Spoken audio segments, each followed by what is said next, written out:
Iya, silahkan masuk. Assalamualaikum. Waalaikumsalam. Hai, apa kabar Tina? Alhamdulillah baik. Iya, terima kasih ya sudah mau datang ke sini untuk meluangkan waktunya. Langsung saja ya, di sini ada 3 buah kursi. Silahkan pilih salah satu kursi yang menurut Tina nyaman. Silahkan. Ya, silahkan. Nah, di sini terdapat sisa 2 kursi. Menurut Tina, Ibu harus duduk di sebelah mana agar lebih nyaman? Di sebelah sana. Ya, terima kasih. Baik, terima kasih ya Tina. Apa kabarnya hari ini? Alhamdulillah baik. Oke. Tadi di jalan lancar? Alhamdulillah lancar. Oke. Apa yang kamu rasakan akhir-akhir ini hingga kamu datang ke sesi konseling kali ini? Akhir-akhir ini saya sering merasa kurang percaya diri, Bu, terutama kalau harus tampil di depan kelas gitu, kalau misalkan sedang presentasi. Oke. Baik ya, terima kasih kamu sudah mau cerita terbuka kepada saya. Bisakah kamu cerita lebih lanjut situasi seperti apa yang paling membuat rasa percaya diri kamu menurun? Biasanya saat presentasi atau saat dosen tiba-tiba meminta saya menjawab pertanyaan, saya itu selalu merasa kurang percaya diri dan cemas. Oke.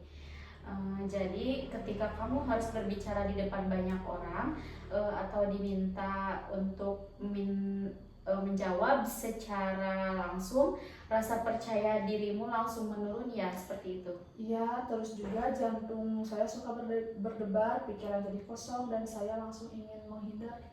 Oke. Sepertinya situasi itu cukup sering kamu alami dan cukup mengganggu ya? Iya, sampai kadang saya jadi tidak fokus mengikuti pelajaran, terus juga jadi suka merasa overthinking. Oke. Saya di sini menangkap bahwa dalam situasi itu kamu merasakan kecemasan yang kuat, takut melakukan kesalahan dan takut dipandang negatif oleh orang lain. Perasaan-perasaan itu membuat kamu tegang dan tidak nyaman, seperti itu? Iya, betul sekali, rasanya seperti mata tertuju semuanya ke saya. Oke. Dan perasaan itu tampaknya cukup melelahkan untuk kamu pendam sendirian? Iya, saya sangat capek sekali rasanya. Oke, dari cerita kamu, sepertinya kepercayaan diri kamu sangat dipengaruhi oleh bagaimana orang lain menilai diri kamu. Terus ketika kamu merasa berpotensi dinilai salah, tidak pintar atau diremehkan, itu membuat kamu merasa tidak cukup mampu dan tidak layak tampil, seperti itu? Iya, betul, saya juga sering merasa orang lain itu lebih pintar dari saya. Oke, jadi bukan hanya soal presentasi saja ya, tetapi juga tentang bagaimana kamu menilai dirimu sendiri dibandingkan orang lain, seperti itu? Iya, betul, saya sering meragukan diri sendiri. Oke, kalau kita melihat ke depan ya, perubahan seperti apa yang kamu harapkan terkait rasa percaya diri ini? Mungkin saya ingin bisa lebih tenang, tidak terlalu panik, berlebihan, dan berani berbicara walaupun masih merasa gugup. Oke, itu tujuan yang sangat realistis ya. Jadi tujuan kita bukan langsung menghilangkan rasa gugup, tapi membantu kamu tetap bisa berbicara dengan lebih yakin meskipun rasa masih ada. Seperti itu? Iya, betul, saya ingin bisa mengontrolnya. Oke, di sini masalah utamanya itu yang kamu hadapi adalah rasa cemas berlebihan dan ketakutan akan penilaian orang lain saat harus tampil, yang akhirnya membuatmu kehilangan kepercayaan diri, seperti itu, Tina?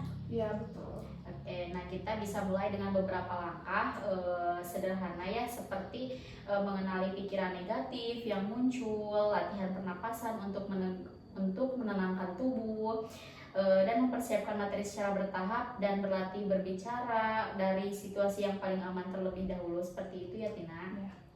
Oke, dengan proses ini kamu diharapkan bisa merasa lebih siap, lebih tenang, terus kamu juga bisa secara perlahan mulai percaya pada kemampuanmu sendiri ketika berbicara di depan orang lain.